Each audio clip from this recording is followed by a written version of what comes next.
Longshot is a laugh-out-loud comedy starring Charlize Theron as a beautiful Secretary of State and Seth Rogen as a schlubby journalist that she falls in love with. It's a good premise, but it uses too many plot points from other movies to stand out. It's basically Pretty Women, where Seth Rogen is Julia Roberts and Charlize Theron is Richard Gere. And the fact they actually reference the movie, it doesn't negate the fact that it's the exact same plot. Theron brings Rogen onto her team as a speechwriter to help her prepare for her announcement that she's going to be running for president, and he just clashes with every upper-class style that surrounds her. The chemistry between Theron and Rogen is what saves this movie. They're funny in their own scenes, but hilarious when they're together. A lot of the humor in this movie was political, and I'm not really into that kind of stuff, so I didn't laugh as much as the rest of the audience. However, I did enjoy the fact that Seth Rogen was giving a pop culture lesson about Marvel and Game of Thrones to Charlize. Bonus points, of course, for them watching Winter Soldier.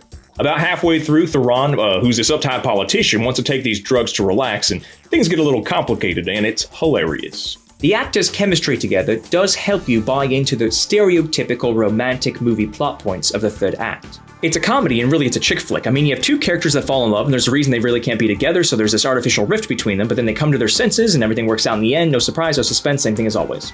I ain't gonna lie, I laughed, but there was far too much kissy in this movie for me. I'm sorry, Seth and Charlize, you ain't gonna get my vote.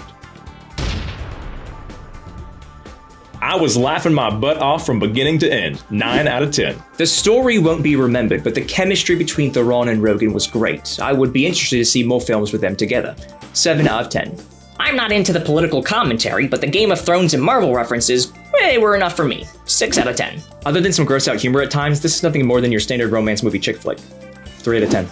Opposite attract and the lovey-dovey stuff, it's not for me. You know, that one scene where they're attacked and they run into the bunker for safety, that alone, I'll give it a 1 out of 10.